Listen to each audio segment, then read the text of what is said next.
Mezrat Hashem, we're back at the Libut Musar over here in Sefer Yirat Hashem from Rav Amber. So we're going to start Parashat Noah. Parashat Noah, Mezrat Hashem. Today is the 10th of the Av, Mezrat Hashem. Wednesday, the 4th day of the week of Parashat Shabbat V'Itchanan. So he says like this, Parashat Noah. Sof Parashat HaKodemet hu pasuk v'Noach matza chen b'einei Hashem. So now we know that Noach is already introduced to us in Parashat Bereshit, and come move over a little bit, Zohar. I don't want the sun be hitting in his eyes, even though it's good for kapara, but I don't want him to suffer when he's learning Musar.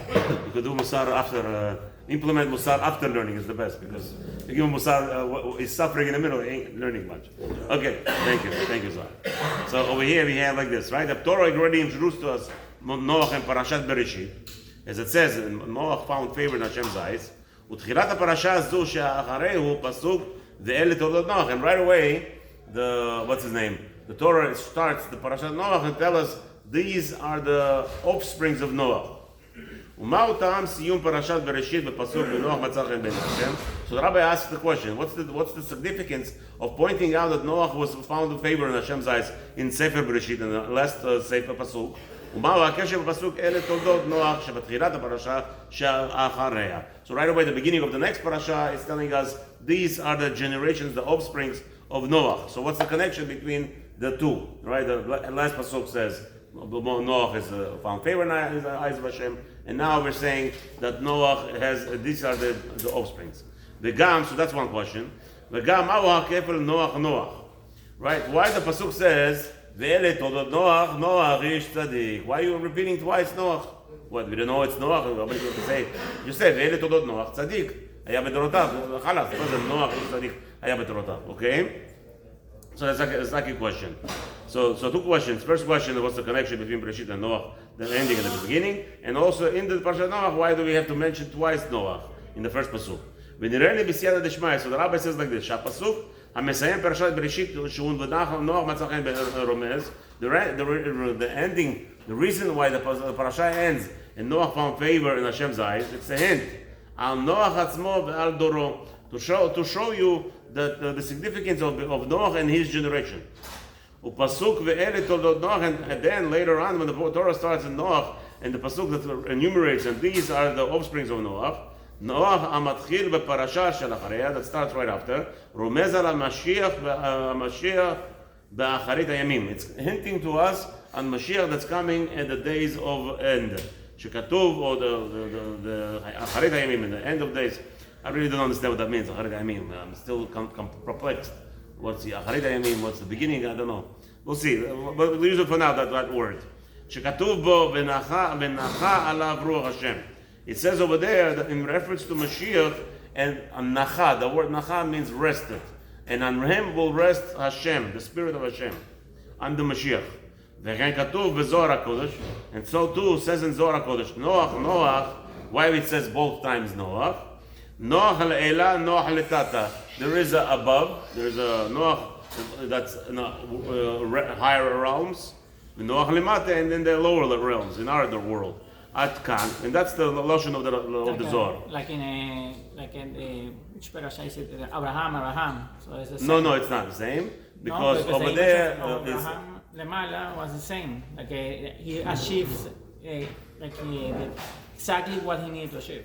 Right, but over there was an address by Hashem and Abraham to show special language, special limud of Ahava, that Hashem loved him very much. So he said Abraham here, but he's trying to say something else. He wants to point out that just like yesterday everybody learned, right? Bet HaMikdash, that we're building here Bet HaMikdash, and then there's a Bet HaMikdash built in Shamayim, and then it's going to be both combining. So same thing here, Noach Lemala, so you have such a concept, there's Nachut in the upper realms, and then there's in the lower realms. When you read it for the explanation is, שבדורו של נוח היה רק נוח אחד. In the generation, that's why Bereshit, it says only Noach. Why? Because in his generation there was only one. שהוא נוח שבין אדם למקום. That he was the only one who was bringing this concept of relations between Hashem and him. Like there was more connection. וזו מצא חן בעיני Hashem. That's why the whole, imagine this, he says, the entire population of the world which was, by the way, according to many calculations I made, it had to be at least 10 trillion people.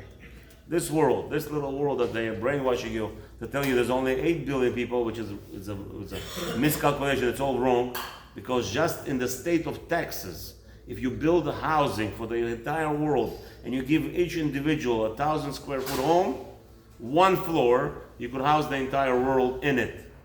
Just in the state of Texas. It's more actually.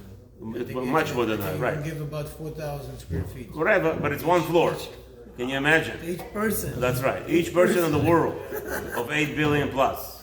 So they're all fakers, and they're all fakers. They're saying, so now in the time of Noah, for sure, the time of the Khurban, the time of the Mabul, there was at least 10 trillion people in the world, because there is no other way to explain it. Because don't forget, it's not, how many, let me ask you a question. 1 million chickens every day, how many birds, how many chickens, how many eggs they give? 1 million eggs, 1 million chicks. So imagine yourself, you have no wars. By the way, the first war that there was only the time of Abraham Avinu. There was no wars prior to that, right? Even though that there was Zohar, right? That sounds like there were, if you look at many explainers, there was actual wars between Nimrod and he was trying to conquer the whole world. Habibi, there was no, Habibi, they were all leaning to Avodah Zarah. They loved it. The whole war is to turn they conquer the country, do Avodah Zarah, bow down to me, finish. Everybody, yeah, Nimrod, you're good. What's the conquering of the countries? It was all business. It was all business. Take a look. The whole war started. Now we get killed. No business. You have no business. What was the machloket between the four kings and the 5 kings? The 5 kings, they said, we're not paying you the taxes, and we don't want to pay you anymore. All right, it's all business. All wars are, by the way, business anyway. So can you imagine no wars, and every woman gives birth, by the way, literally every day. Okay, if a man slept with her at 10 o'clock at night, by 12 o'clock she had a baby already walking in the house. Okay, now if the man decided to be with her again in the middle of the night, another baby. Every time that there was a sperm shot up into a woman, there was a baby coming out. So what are we talking about here? We're talking about at least 1 trillion people, tens of trillion by Mabul. So the entire world, the entire populace, only Noah was Matzah Chen Bein Hashem. That's what Hashem wants. That's what the Rabbi says. That's what we want to point out here, that he's the only one out of the entire generation. Aval ben Adam lechavero lo Matzah Chen. However, over there, when in the Bereshit, he didn't have, there was no favor between people, meaning only Noah found favor in Hashem's eye, but people between each other, they already despised each other. Where we see that from? We see that from Mitzrayim. There's too many Jews, too many people. Like today, what's the whole world of these crazy people? 8 billion, it's too many. They have to kill. They have to kill. By 2030, you'd be surprised, their goal is to kill 7 billion people. I tell everybody, they're saying it out loud, you just have to listen to them. These non-cases, the nutcases who think that they're in charge of the commerce and everything, they want to kill over 8 billion people by the age in 6 years. But it also doesn't make sense. They need to sell whatever they want to sell. They need to sell. The more people you have, the more buyers they have. They don't need that. Once you already if you establish that the world is corrupt and everybody's bad, and their goal is to leave 500,000 people in the world, the elite of the elite, the good people, and they'll build from that. Who's going to work for them? Robots. You don't need to work anymore. Robots. AI does everything for you today. You could plant even better, more meticulous than any farmer. AI has all the information. AI could create his own robot. So this guy's a total nutcases. They think the world is going to run on robot machines, and they don't need it anymore. They don't have, those people don't need it. This is the same problem. Can you imagine? They waited at least 10 trillion people. Here they're saying it's 8 billion. It's already too much for them. That's Rashayim. So Noah did not have any influence on the entire, on his entire generation. לכן לא היו שומעים לו כשהיה מוכיח אותם שיחזרו בתשובה. Therefore, when Noah was telling them to do תשובה, none of them followed. על מעשיהם הרעים under even deeds. שהיה בידם 2 עבירות חמורות. What was the 2 most big sins? עוון גזל, they were always stealing. לבין אדם לחברו, again, the tricks. If you take a look at the most movies today are designed that I have a kick out of robbing a person, right? The guy has rich guys. movies about rich guys doing bank heist, doing crazy stuff just because they have a kick out of it, they have enjoyment. That was the generation of Noah. They did not need anything, and yet they were doing it just to get a kick out of it. And another thing is, they said, Bibi, my wife is giving birth every time I sleep with her. What did they do? Stop spilling the sperm into her. So the second sin was prevalent to not to have children. Today, look at this. This Rashaim from 1950s already. They discovered that the world is that they have to destroy everybody. They have to depopulate the world. They have to control population. So what they decided? Let's break up the marriages. They figure out the more marriages, more children come from married couples. So let's break it up. So the first thing they did, spread around the false rumors that men beat up their wives, and they start brainwashing in 1950s. Nobody ever heard of touching a wife. A woman was a worship idol. Every man would idol a woman. So what do? Start making movies, men beating up their wives. And they start every time this little, right away, you see that's when the brainwash started. So you see 60s, 70s, men couldn't handle it anymore. I'm beating up my wife already, might as well. If I'm already being accused of it, might as well. So the whole started of beating up wives only late in the middle of the 70s. There was no prior, nobody heard of it.